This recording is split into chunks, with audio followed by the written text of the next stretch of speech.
Assalamualaikum warahmatullahi wabarakatuh.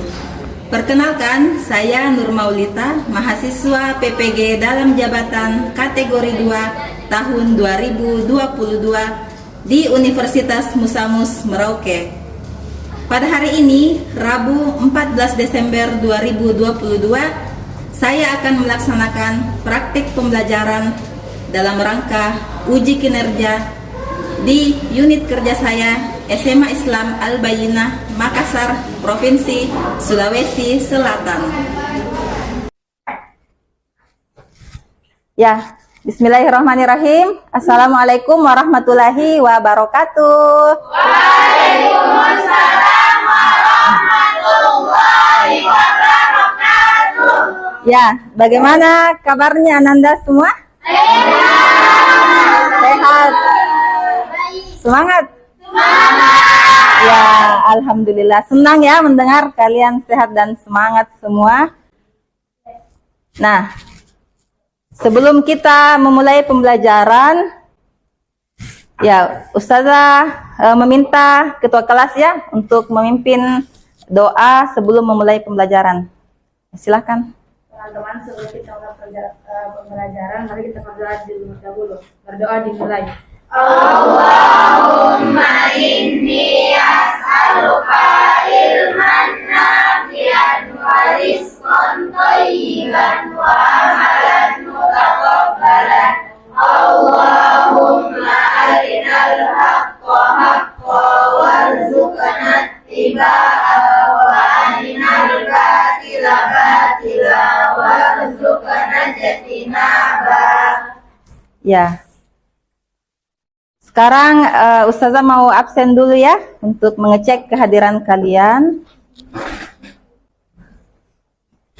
Ya, didengarkan namanya ya.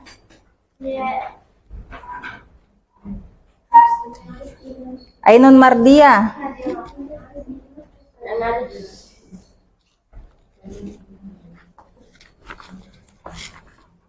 Ya, Alifia Zakina. Siti Fatimah Zikra hadir ya. Ya, satu orang temannya sakit ya. Ya.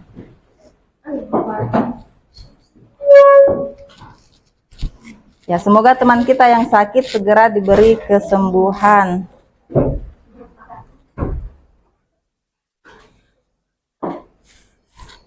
Nah, sebelum memulai pembelajaran, ya kalian memungut sampah ya, pungut sampah yang ada di bangkunya, yang ada di lantai di sekitar bangkunya. Ya, harus membiasakan bersih ya, karena kebersihan itu apa? Ya, bagian dari iman. Betul sekali.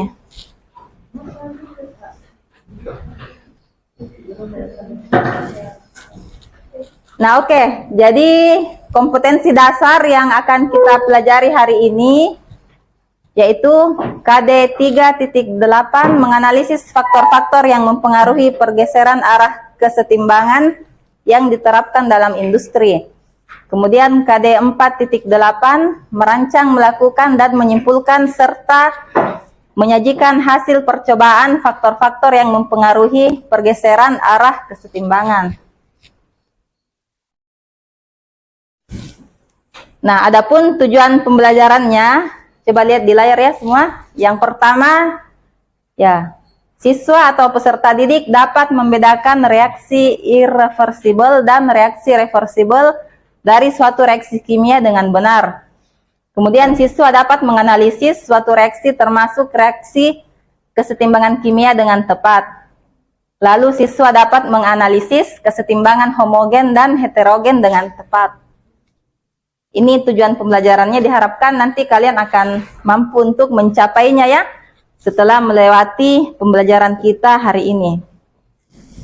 Nah, adapun model pembelajaran yang kita gunakan adalah problem based learning ya. Jadi pembelajaran yang berbasis masalah. Ya. Nah, siapa yang masih ingat pembelajaran sebelum hari ini? Kita belajar apa pekan lalu? Ya, Kiki. laju reaksi. Faktor-faktor yang mempengaruhi laju. Ya, faktor-faktor yang mempengaruhi laju reaksi. Nah, ini pasti ada kaitannya ya antara laju reaksi dengan kesetimbangan hari ini. Nah, itu kaitannya di mana? Nah, nanti kita lihat selanjutnya ya. Nah, coba kalian perhatikan pada orientasi masalah ini ada dua gambar ya. Sebelah kiri gambar apa?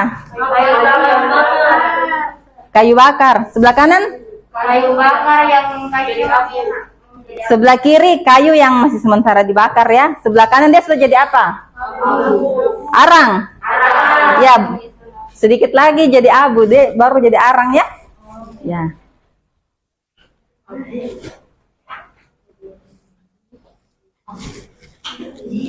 Nah, perhatikan lagi. Ini gambar yang kedua. Ayo, ayo. Sebelah kiri tempenya masih segar atau mana kondisinya yang sebelah kiri? Segar. Sebelah kanan? Tempenya sudah tidak segar lagi ya? Sudah berjamur, busuk ya. Pokoknya baunya tak sedap. Ya, pokoknya sudah tidak layak lagi untuk dimakan. Seperti itu. Nah, ini gambar yang ketiga. Sebelah kiri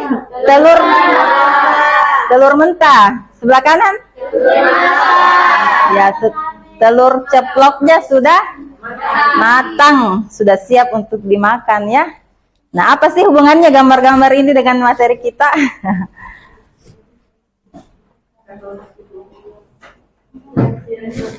Nah, jadi sebelumnya pada pertemuan pekan lalu di laju reaksi kan ya, kita telah mempelajari ya bahwa ya suatu reaksi itu tidak dapat balik. Ya, apa sih maksudnya tidak dapat balik itu? Tidak dapat balik itu istilahnya irreversible ya. Kalian ingat reversible dan irreversible. Nah, reaksi yang tidak dapat balik itu irreversible. Contohnya seperti pembakaran kayu tadi. Nah, kayu ketika telah dibakar ya, dan dia menjadi arang, bisa tidak kembali lagi menjadi kayu? Ya, tidak bisa. Ya, itu namanya reaksi yang tidak dapat balik atau apa? Ya, irreversible. Begitupun dengan tempe yang tadinya masih segar ya, ketika dia telah mengalami proses pembusukan, ya maka tentu bisa tidak tempenya kembali segar lagi. Ya sudah membusuk begitu, ya tidak bisa kembali lagi segar ya. Atau telur mata sapi atau telur ceplok ya. Kalau kondisinya awalnya mentah kemudian digoreng, yang setelah digoreng ini bisa tidak dikembalikan dia mentah kembali? Nah, itu contoh-contoh dari reaksi irreversible. Jadi dia tidak bisa kembali lagi ya, seperti itu. Nah, ternyata dalam reaksi kimia itu ada reaksi yang habis bereaksi atau tidak dapat kembali lagi, dan ada pula yang reaksi yang berlangsung secara terus-menerus atau dapat balik. Nah, ini kita istilahkan dalam kimia itu disebut reversible. Jadi, ini gambar apa nih? Ayo. Air menjadi es batu. Nah, proses air menjadi es batu itu coba kalian menganalisis dulu. Dia termasuk reaksi irreversible atau reversible? Ayo, apa alasannya? Siapa yang tahu? Ya, tadi Kiki sudah, kita persilahkan dulu Zasya. Karena jadi dari air dikasih berfluid jadi es batu, tapi es batu juga bisa kembali jadi air kalau ditaruh di dalam suhu ruang. Ya, betul sekali. Jadi reaksinya dapat bolak-balik ya. Nah, jadi ya menurut kalian ya, air yang dibekukan hingga menjadi es batu itu, nah ketika didiamkan pada suhu ruang beberapa saat tentu akan mengalami perubahan kembali ke wujud asalnya menjadi cair ya. dari cair ke padat kembali lagi ke cair seperti itu. Nah, apa sih kaitannya dengan kesetimbangan dinamis ini? Kesetimbangan yang akan kita bicarakan hari ini ya. Ya, berawal dari pengantar kita tadi mengenai air. Nah, sebelum memasuki ya fase selanjutnya, ya kalian Ustazah bagi menjadi 3 kelompok ya. Kelompok 1, 2, dan 3. Kelompok 1 mana? 1. Ya, coba kalian duduk dulu berdasarkan kelompoknya. Sini. 1. Alifia, Andini, Alifia, Zikra, Kalila, Haula, Fania, dan Raihana. Kelompok 2, Fatim, Rahel, Atifa, Kiki, Makfirah, dan Atira. Kelompok 3, Naila, Ainun, Aufa, Salsabila, Mutiara, Zasha, Kaila, dan Ima. Nah, coba kalian perhatikan ya. Perhatikan dulu di atas. Jadi, kehidupan manusia itu tentu tidak dapat terlepas dari air ya. Kandungan air dalam tubuh manusia itu adalah sekitar 60 sampai 70% dari berat tubuh. Nah, air sangat penting bagi organ-organ dalam tubuh untuk bekerja dengan baik. Setiap hari air digunakan secara terus-menerus bahkan tanpa henti. Kalian bisa tidak hidup tanpa air? Tidak ada ya makhluk hidup di bumi ini, ya manusia, hewan, tumbuhan yang tidak membutuhkan air. Semuanya sangat-sangat membutuhkan yang namanya air ya. Nah, jadi manusia kita ini ya sering memanfaatkan air untuk beraktivitas dan memenuhi kebutuhannya seperti minum, apalagi mandi, memasak, mencuci, siram tanaman ya, apalagi ya memasak ya, dan sebagainya. Sedangkan tumbuhan dan hewan itu ya memanfaatkan juga air untuk membersihkan tubuhnya, minum ya. Kalau tempat tinggal, hewan apa yang tinggal di air? Ya, jadi air juga itu ternyata sebagai tempat tinggal ya, jadi Masya Allah. Nah, walau begitu, dengan begitu banyaknya ya kebutuhan kita akan air, nah ternyata air itu walaupun digunakan secara terus-menerus itu tidak habis-habis. Ya, benar tidak? Betul. Nah, kira-kira apa penyebabnya? Ya, mari kita simak ya. Kita simak dulu video pembelajaran setelah ini. Ya, untuk menjawab ya pertanyaan kenapa ya walaupun air sering digunakan secara terus-menerus ya selalu ya kita menggunakan air, namun air itu tidak ada habis-habisnya tersedia di muka bumi ini. Ya, kita akan menyimak video pembelajaran. Kalian simak ya baik-baik, ini seru loh, seru. Mengenai siklus air ya. Mengenai siklus air ya. Silahkan disimak video pembelajaran berikut ini.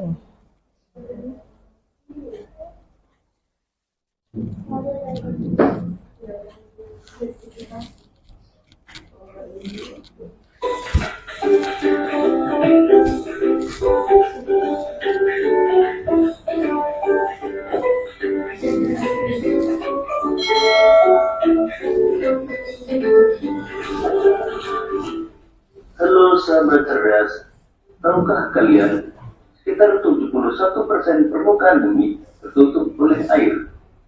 Dari jumlah tersebut, 97% merupakan air asin yang berada di laut. Sedangkan sisanya 3% merupakan air tawar. Sebanyak 2% dari air tawar merupakan es yang berada di kutub. Sisanya yang dapat kita gunakan berada di danau, sungai, dan air tanah.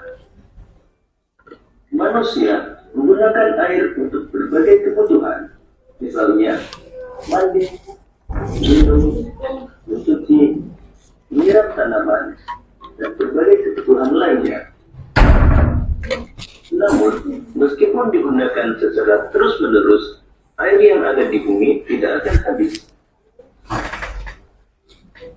Hal ini terjadi karena adanya siklus air. Lalu, tahukah kalian apa itu siklus air?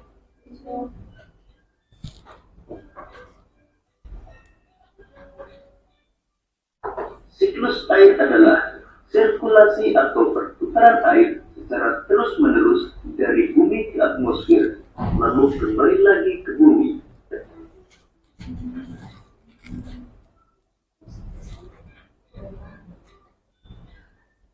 Secara garis besar, siklus air melalui 3 tahapan, yaitu penguapan, pembentukan awan, dan terjadinya hujan.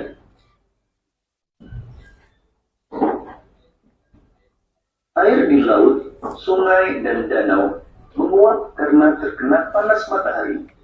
Proses penguapan tersebut disebut evaporasi.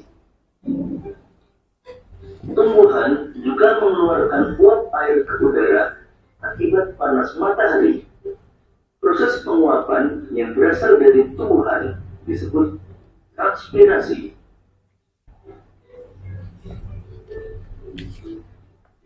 Uap air dari permukaan bumi akan naik ke udara dan membentuk awan. Kumpulan uap air tersebut akan mengalami pengumpulan membentuk titik-titik air. Proses tersebut disebut kondensasi. Lalu angin akan membawa awan ke daratan atau dataran tinggi.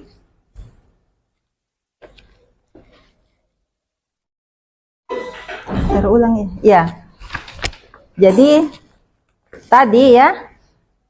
Nah, setelah awan membawa angin membawa awan ke daratan dan terjadilah hujan. Jadi seperti itu ya. Dan itu siklus yang terus menerus. Nah, setelah hujan turun ke bumi, bagaimana lagi airnya? Ya, mengalir ke danau, ke air tanah, ya diserap lagi tumbuhan. Nah, itu akan terjadi penguapan lagi dan ya mengalami lagi proses kondensasi yang tadi ya. Dan ini siklusnya ya terus menerus seperti itu. Ya makanya air itu insya Allah akan selalu tersedia ya. Seperti itu. Ya. Nah, setelah kalian memahami mengenai siklus air tadi, nah ini Ustazah akan bagikan LKPD-nya ya.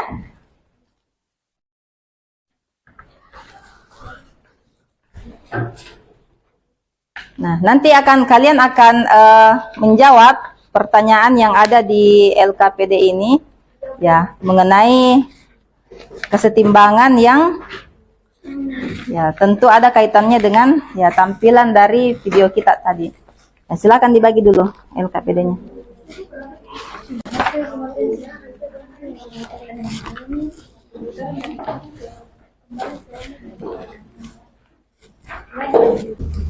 Ya, orientasi yang pertama, orientasi masalah yang ini kalian buka. Ya. Di LKPD-nya. Nah, setelah kalian menyimak tadi ya mengenai siklus air, nah coba kalian diskusikan dengan teman kelompok kalian. Nah, mengenai ya pengertian dari kesetimbangan kimia itu, kemudian kalian mengidentifikasi ciri-ciri kesetimbangan kimia, menganalisis jenis reaksi kesetimbangan berdasarkan wujud zatnya, menyimpulkan apakah siklus air termasuk dalam reaksi kesetimbangan kimia, kemudian menuliskan reaksi kesetimbangan pada siklus airnya. Namun sebelumnya kita akan menyimak ya lagi mengenai kesetimbangan kimia ini pada video pembelajaran yang akan tayang ya sesaat lagi. Ya, sebelum kalian mendiskusikan ya mengenai apa yang ada di LKPD-nya, coba kalian menyimak lagi ya sekali lagi mengenai video pembelajaran kesetimbangan kimia. Ini linknya ya.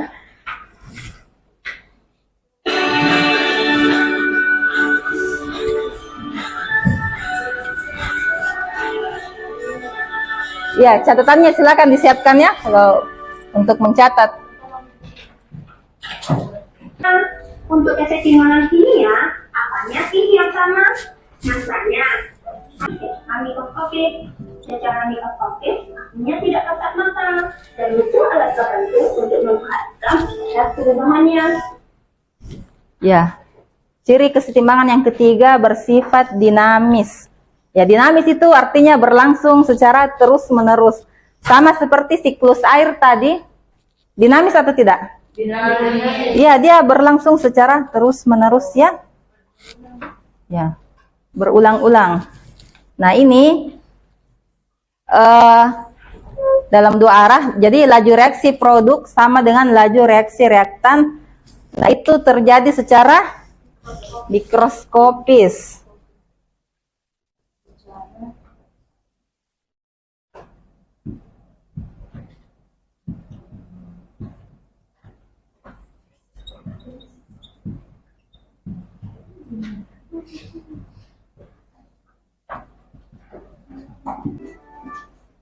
Nah, ini irreversible ya, kalian perhatikan. Apa tadi irreversible? Ya, tidak dapat kembali. Jadi zat hasil reaksi tidak dapat bereaksi kembali menjadi zat bereaksi. Jadi kemudian ciri keduanya itu panahnya satu arah ya. Ya, diperhatikan satu arah atau tidak?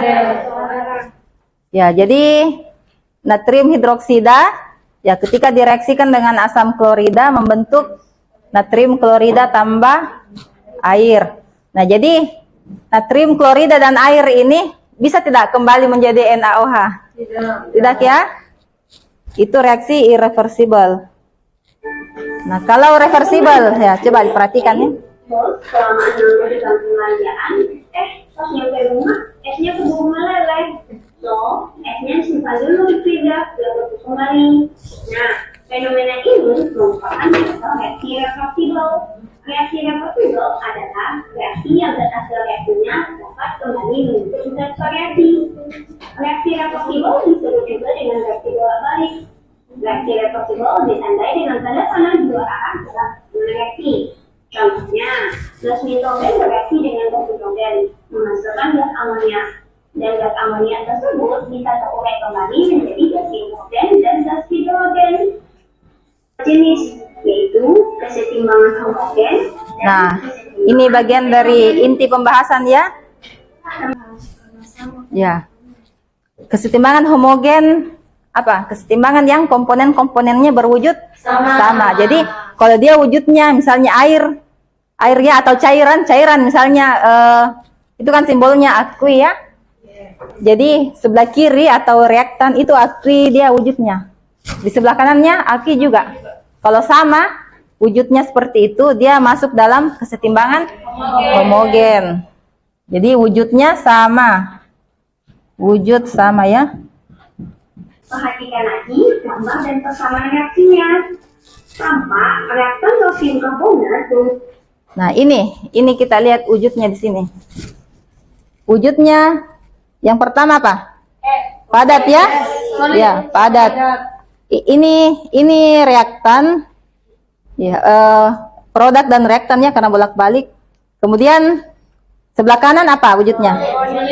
Ya, solid atau padat. Dan ada yang berbeda tidak? Ada yang tidak sama ya? Jadi dia termasuk dalam heterogen. Nah, seandainya wujudnya sama semua, misalnya gas ya, gas semua sini gas juga, atau di sini larutan ya, aqui larutan, dia itu termasuk kesetimbangan homogen. Ya, kalian perhatikan juga dari segi wujudnya ya.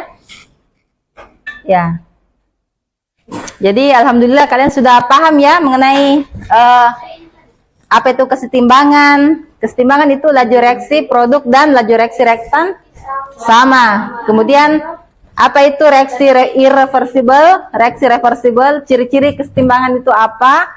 Kemudian perbedaan kesetimbangan homogen dan heterogen. Masih semangat tidak ini? Masih. Kalau tidak semangat, Ustazah kasih ice breaking ya. Tidak. Ya, semangat ya. Semangat kok gitu. Kita ice breaking dulu deh kalau begitu.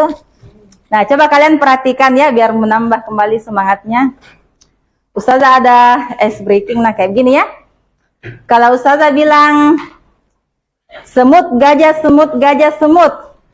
Nah, yang ditunjuk kalau bilang semut, kalian jawabnya semut besar, semut kecil. Ini melatih konsentrasi ya. Jadi kebalikannya, semut kecil, gajah besar ya. Gajah gini. Gajah bukan begini. Gini, kecil ya. Gimana kalau kecil? Ya, kayak begini misalnya. Semut gajah, semut gajah, semut gajah. Kecil. Langsung bilang gitu. Jadi ini melatih konsentrasi. Jadi sebenarnya kan semut itu kan kecil kayak gini ya. Tapi kalian harus menjawab semut itu kecil. Seperti itu. Gajah yang besar. Ya, kayak gitu ya. Ini ice breaking supaya yang tadi kurang semangat kita kembali semangat lagi. Nah, yang salah dihukum. Ya, semut gajah, semut gajah, semut gajah. Gajah. Kecil. Ya, cocok. Gajah. Besar begini, jangan bilang kecil. Salah. Ya. Semut gajah, semut gajah, semut gajah, semut. Hah? Besar apa kecil? Kecil ya. Semut itu dia ukurannya kecil sekali ya. Kalau gajah dia besar kayak gini. Besar gini, besar. Semut gajah, semut gajah, semut gajah, semut. Hah? Apa semut? Mau bilang besar, mau juga bilang kecil, tapi gerakannya begini. Apa kalau begini? Kecil ya. Ya, pokoknya itulah harus konsentrasi ya. Ya. Nah, kalian mencari referensi ya, silakan dibuka buku paketnya, silakan diskusikan mengenai pertanyaan yang ada dalam LKPD-nya ya, silakan dijawab. Ayo, bisa berdiskusi dengan kelompoknya.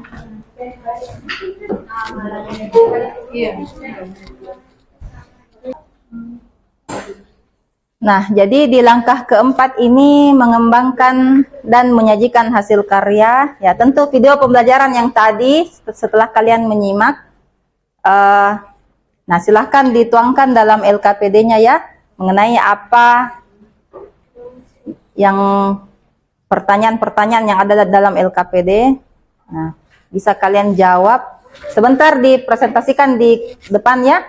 Jadi masing-masing anggota kelompok, masing-masing kelompok ya ada perwakilan satu orang ya untuk mewakili kelompoknya presentasi di depan.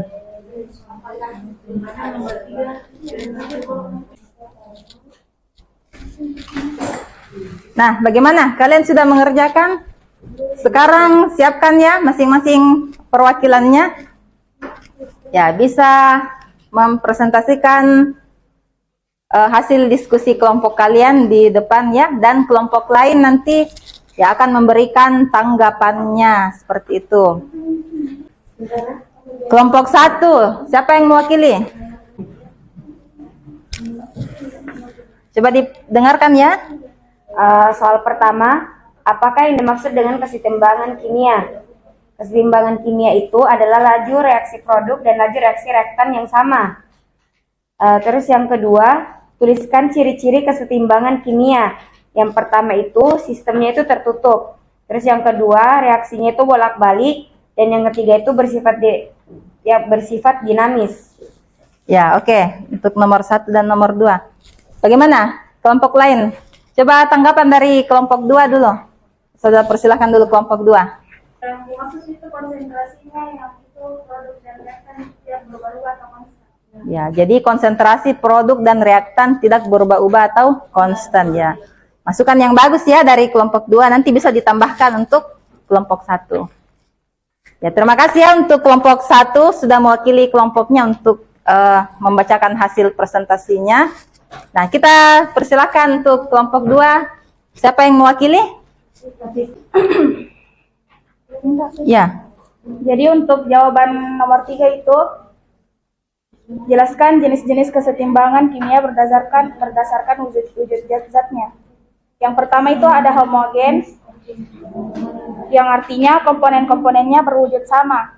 Yang kedua itu heterogen, yang artinya komponen-komponennya berwujud berbeda. Ya. Kemudian Kemudian untuk jawaban nomor 4, apakah siklus air termasuk kesetimbangan kimia? Mengapa? termasuk atau tidak? Termasuk. Ya, termasuk. Karena dia itu berlangsung secara terus-menerus, sedangkan itu ciri-cirinya tadi kesetimbangan kimia Ya. ada bersifat dinamis. Dinamis. Atau secara terus-menerus. Oh ya, terima kasih ya untuk jawabannya. Nah, kita lanjut ke kelompok 3 dulu. Warahmatullahi wabarakatuh. Waalaikumsalam warahmatullahi wabarakatuh. Saya siap perwakilan dari kelompok 3 kan akan Memaparkan memaparkan hasil diskusi dari kelompok kami. Tulis dari nomor 5 itu, tuliskan persamaan reaksi kesetimbangan dari siklus air. H2O dalam bentuk aki menjadi H2O dalam bentuk gas. ya. Kemudian nomor satunya? Nomor satunya tadi. Ya. Nomor satunya itu Ya. apakah yang dimaksud dengan kesetimbangan kimia? Laju reaksi produk dan laju reaksi reaktan sama, dan konsentrasi produk dan konsentrasi reaktan itu konstan. Ya. Bagaimana kelompok lain? Sama atau tidak? Beda. Ya? Beda. Coba kelompok 2, bedanya di mana? Dari yang di fasanya. Bahasanya? Ya. Reaksi Persamaan reaksi. kimia dari siklus air itu kan. Ya. Tadi yang disebutkan itu H2O akui menjadi H2O gas. Akui itu tuh cairan yang ada nih campurannya, sedangkan ini siklus airnya masih belum campuran, jadi seharusnya fasanya itu Liquid. Ya, liquid ya untuk wujudnya tadi. Ya, terima kasih ya untuk tanggapan dari kelompok 2. Masya Allah ya, luar biasa sekali sebagai bahan tambahannya untuk kita semua. Ya. Silakan duduk untuk perwakilan dari kelompok 3. Nah, jadi apa nih kesimpulan kita hari ini? Ya, Ustazah mau menunjuk satu orang ya. Nah, silakan Fatim. Fatim untuk menyampaikan kesimpulan dari pembelajaran kita hari ini. Ya. Ayo silakan maju, Fatim. Sini ya, naik. Menyampaikan kesimpulan kita hari ini.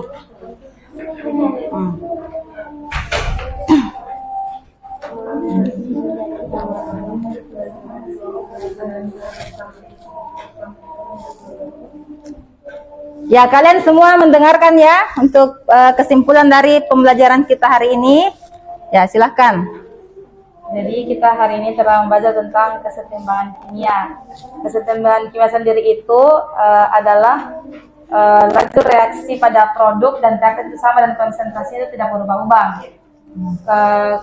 Kesetimbangan kimia itu berhubungan dengan reaksi kesetimbangan kimia itu terbagi.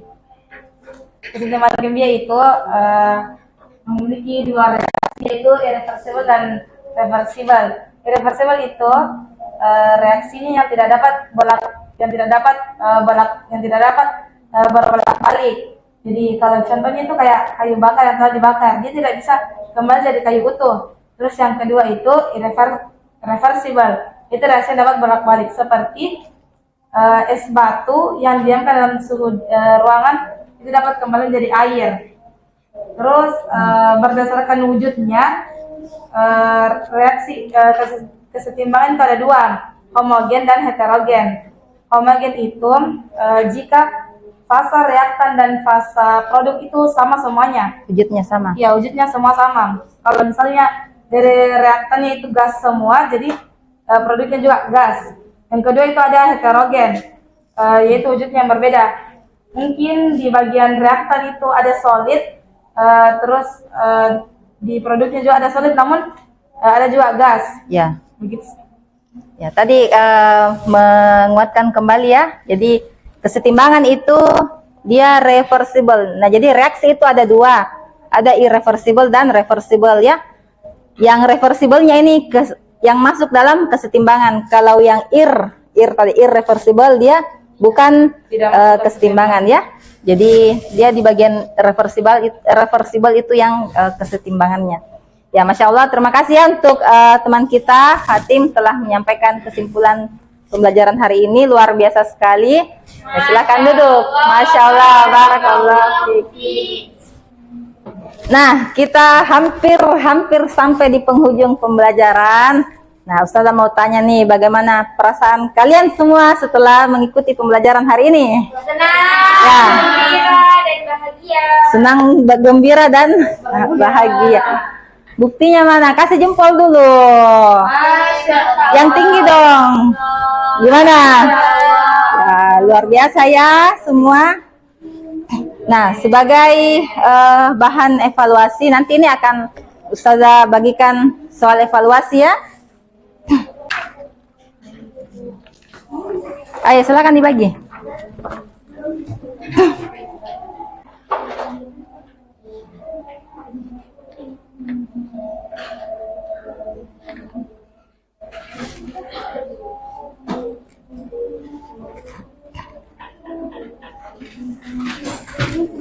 Ya, harap tenang ya mengerjakan evaluasi. Nah, jadi materi pembelajaran selanjutnya tadi sudah saya sampaikan ya. Untuk pertemuan selanjutnya itu faktor-faktor yang mempengaruhi ya pergeseran arah kesetimbangan. Nah, sebelum kita menutup pembelajaran, ya kita akan menutup dengan membaca doa ya. Ya, Ustazah kembali meminta ketua kelasnya untuk ya menutup pembelajaran kita hari ini dengan membaca doa. Silakan. Kita tutup pembelajaran hari ini dengan doa kafaratul majelis. Subhanakallahumma wa bihamdika asyhadu an la ilaha illa anta astaghfiruka wa atubu ilaika. Jazakillahu khairan Ustazah. Assalamualaikum warahmatullahi wabarakatuh. Waalaikumsalam warahmatullahi wabarakatuh. Tetap semangat, tetap sehat semua ya. Kita akan berjumpa lagi insya Allah di pertemuan selanjutnya. Ya. See you next time. Bye.